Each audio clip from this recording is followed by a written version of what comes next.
Il y a déjà 1 an et demi, je sortais une vidéo sur les séries, sans avoir cité la première des séries audiovisuelles. Parlons aujourd'hui d'une œuvre culte, ou en tout cas en son temps.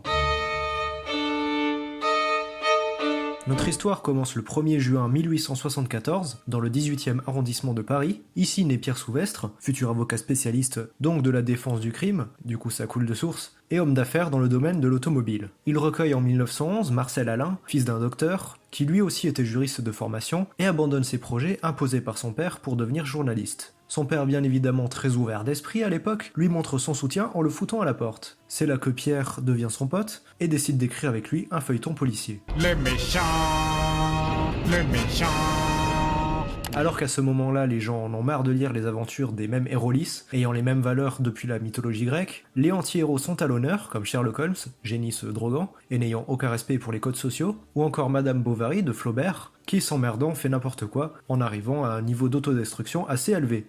Mais Emma, elle s'en met plein les fouilles. Lol, la salope. Mais aussi les génies du crime, que ce soit le malfaiteur Rocambole, créé déjà en 1857, Zygomar, créé en 1909, le fantôme de l'opéra en 1910, et le prestidigitateur du vol, le gentleman Arsène Lupin, en 1905. Ces trois derniers étant des personnages constamment masqués, leur agrémentant un aspect mystérieux que Souvestre et Alain vont s'empresser de copier. En 1911 sort donc Fantomas, génie du mal, pouvant changer de visage pour prendre celui des autres quand il le souhaite. Personnage qui devient tout de suite très populaire, les lecteurs de la série considérant qu'elle ressuscite la société de la Belle Époque et les feuilletons pulp du 19e siècle, allant jusqu'à envoyer ces personnages dans l'espace, dans le dernier épisode. Blaise Sandras écrit dans la revue d'Apollinaire, lui aussi fan de la série, que Fantomas est l'Énéide des temps modernes. Vous savez, c'est le voyage d'Énée, descendu aux enfers pour voir son père, après la chute de Troie, racontée par Virgile. Jean Cocteau, réalisateur de La Belle et la Bête, et pote de Chaplin, a aussi dit kiffer cette œuvre. Bref, à l'époque, Fantomas, c'était aussi populaire que Game of Thrones. Et je cite pas cette série pour rien, puisqu'elle en découle avec le dieu multiface, qui a les mêmes capacités que Fantomas finalement. Mais maintenant, on pense plus trop à Fantomas comme l'œuvre de Souvestre et Alain, tout comme Game of Thrones est devenu la série de Benioff et Weiss, plus que les livres de Martin. Bref, les 32 volumes, ce qui fait en tout 15 000 pages, sont vendus à 65 centimes le tome, comme des petits pains, même si avec l'inflation c'était un prix legit à l'époque. Du coup, l'éditeur Artem Fayard leur impose un contrat d'écriture d'un roman par mois, et ça charbonne tellement qu'ils doivent dicter leurs histoires avec un dictaphone pour que la nuit, elles soient écrites par un dactylos. En gros, c'est un scribe qui retranscrit sur une machine à écrire tout ce qui est dit. On en arrivait à un niveau où ça en devenait de l'écriture automatique, comme à l'épisode de South Park, on trouvait l'histoire sur le vif, sans conscience ni volonté, ce qui peut paraître brouillon, mais visiblement ça plaisait, et puis bon, ça restait du pulp, c'était pas non plus Victor Hugo ou Nietzsche, il y avait pas besoin de grandes réflexions.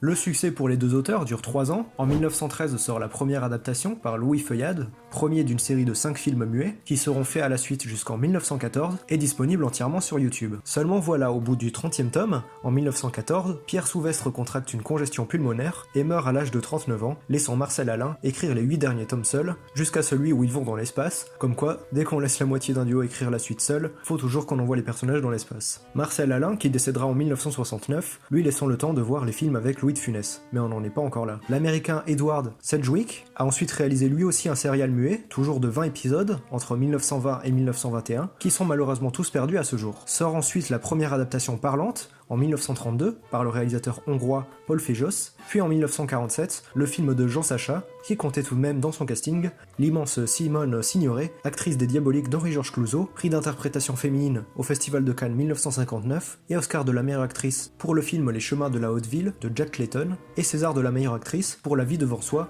de Moshe Mizrahi. Sort ensuite Fantomas contre Fantomas en 1949 de Robert Vernet, et c'est enfin en 1964 que sort la comédie d'André Hunebelle, une adaptation très libre, n'ayant de rapport avec les romans que le fait qu'il puisse changer de visage, puisqu'elle aura inventé le masque bleu, les gadgets, dont la voiture volante, puisque James Bond contre Dr No venait de sortir 2 ans plus tôt et avait super bien marché. On lui doit aussi le fendeur ambigu, puisque Jean Marais interprète à la fois le journaliste et Fantomas, mais aussi et bien sûr l'inspecteur juif décrit dans les livres comme intelligent, audacieux et persévérant, mais de ces 3 adjectifs, il ne restera que le dernier pour que Louis de Funès nous fasse son show en jouant comme à son habitude un personnage hystérique et maladroit qui a fait son succès. Personnage qui devait à l'origine être interprété par Bourvil, s'étant désisté au dernier moment, le film fera 4,5 millions d'entrées en France, étant l'année la plus fructueuse pour De Funès, puisque c'est cette même année que sortait Le Gendarme de Saint-Tropez. Faisant même plus de 60 millions d'entrées en URSS, soit presque 15 fois plus qu'en France, l'équipe envisageant donc un Fantomas à Moscou, finalement abandonné, mais je vous dirai pourquoi ensuite. Sortent donc respectivement en 65 Fantomas se déchaîne, puis Fantomas contre Scotland Yard en 67, concluant la trilogie. Jean Marais, ayant à ce moment-là 54 ans, a du mal à continuer à réaliser lui-même ses propres cascades et ne s'entendait pas avec De Funès, se battant pour savoir qui était le plus connu des deux et pour qui les spectateurs allaient voir le film. Ils n'ont pas voulu retravailler ensemble, sa biographe ayant écrit qu'ils ne faisaient pas le même métier, Jean Marais servant les rôles qu'il interprétait et De Funès se servant des autres pour se tirer la couverture. Fantomas à Moscou est donc abandonné et on y aurait appris que Fandor était le fils de Fantomas. Imaginez, on aurait eu un Je suis ton père en France, pratiquement plus de 10 ans avant l'Empire contre-attaque. On retrouve tout de même dans le troisième opus Françoise Christophe et Jacques Dinam, qui avaient déjà joué dans l'adaptation 20 ans plus tôt de Jean Sacha. Le décorateur Max Douy deviendra quant à lui celui du James Bond Moonraker, prenant sous son aile un jeune stagiaire, à peine âgé de 20 ans, du nom de Luc Besson. Pour ce qui est des cascades, elles ont été supervisées par Gilles Delamarre, le mec qui te sort d'un tonneau de voiture comme si de rien n'était, et qui avait surtout bossé avec Philippe de Broca. Somebody once told me the world is gon' give it to you. Fuck, wait for you to get it on your own. It's gon' deliver to you. Depuis, Fantomas, dans l'imaginaire populaire, est à jamais associé à cette saga de films, contrairement à Arsène Lupin, et même si en 1980 est diffusée sur Antenne 2 une mini-série de 4 épisodes d'1h30, réalisée tout de même par Claude fucking Chabrol et Juan Buñuel, le fils de Luis Buñuel, réalisateur d'Un chien andalou, qu'il avait fait avec Salvador Dali, la série est vite oubliée, n'ayant pas le même temps que les films, Helmut Berger et Jacques Dufilot, restant dans l'ombre de Jean Marais et Louis de Funès, qui était le Marvel de la comédie française, et a donc complètement retourné l'image qu'on avait de la série d'origine de Souvestre et Alain. Depuis, les dernières adaptations en date sont un feuilleton radio, diffusé en 91 sur France Culture, avec le regretté Médondo en Fantomas. Oui, je parle bien de ce Médondo-là. Vous n'êtes pas bien, j'y suis pour rien, moi, merde. Eh oui, le passé, c'est douloureux. On se couche à pas d'heure, on se raconte des glanderies, et demain matin, je te fais des gaufres, c'est... Ou encore plus récemment, une trilogie de bande dessinée par Olivier Bocquet et Julie Rochelot, sortie entre 2013 et 2015, et intitulée La colère de Fantomas. On a aussi eu de nombreuses influences, comme quand Louis Feuillade, après avoir fait Fantomas, a réalisé en 1915 Les Vampires, sur des criminels, et les critiques l'accusant d'exalter le crime, parce que oui, ça date de bien avant GTA, ce genre de remarques, l'ont poussé à réaliser, en réaction à ça, Judex, sur un justicier, qui inspirera le personnage de comics The Shadow, prototype de super-héros, qui inspirera lui-même Batman. Donc on peut dire que par corollaire, Fantomas a inspiré Batman. En 2002 fut annoncé un remake avec Jean Reno en Juve et José Garcia en Fantomas, youhou, par la même équipe qu'Astérix aux Jeux Olympiques, des années avant, puisqu'il devait être réalisé par Frédéric Forestier, co-réalisateur de cet Astérix, avec Thomas Langman, puis gardé en réserve par La Petite Reine, société de production de ce même Thomas Langman, fils de Claude Berry et producteur de The Artist, distribué aux US par son grand ami de la Weinstein Company, Harvey Weinstein, et vous verrez que ça sera important dans la suite de la production du remake de Fantomas. En 2009, le projet est réactivé, c'est finalement Christophe Gans, réalisateur de films de genre français, à qui l'on doit Crying Freeman, Le Pacte des Loups et Silent Hill, qui se chargera du projet. Vincent Cassel est pressenti pour jouer Fantomas, ayant déjà joué pour L'Oréal dans Le Pacte des Loups, c'est déjà beaucoup mieux que José Garcia, le film est prévu pour 2011, et a déjà plusieurs concept art, et un budget alloué de 50 millions d'euros. Seulement voilà, je vais faire une grosse parenthèse sur le contexte, mais un an avant sort Astérix aux Jeux Olympiques, qui fait un bid concrètement.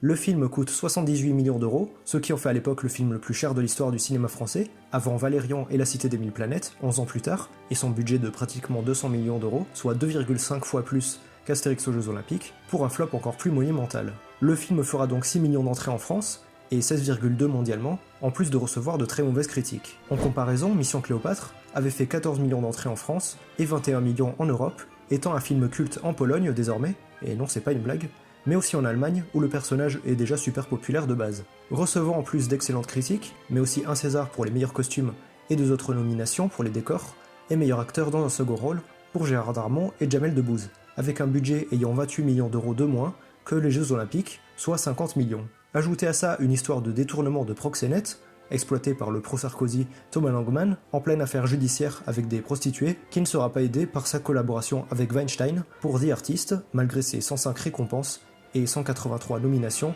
dont 6 Césars et 5 Oscars, tout ça seulement 6 ans avant qu'Harvey Weinstein ne soit accusé de viol et agression sexuelle. Puis sortent ensuite À Fond et les 2 films Star 80, qui font eux aussi des flops, et où en est sa société, La Petite Reine maintenant, en procédure de sauvegarde depuis 2018, exactement le même état dans lequel était EuropaCorp encore l'an dernier, suite au flop de Valérian, avant que Luc Besson ne la vende aux US, en début d'année 2020, se retrouvant ruiné. Vous l'aurez compris, dans tout ce bordel judiciaire, Fantomas a été annulé, comme à peu près tous les projets de Christophe Gans, qui de toute façon a plus de projets annulés dans sa filmographie que de films véritablement réalisés, de par leur grande ambition, ayant eu pour projet de réaliser des adaptations cinéma de Rahan et Corto Maltese, elles aussi annulées. Mais il a tout de même pu faire La Belle et la Bête en 2014, avec Léa Seydoux et Vincent Cassel toujours. En attendant, Fantomas maintenant, c'est un personnage culte en France, bien plus porté par le masque bleu de Jean Marais que le masque noir d'Alain et Souvestre.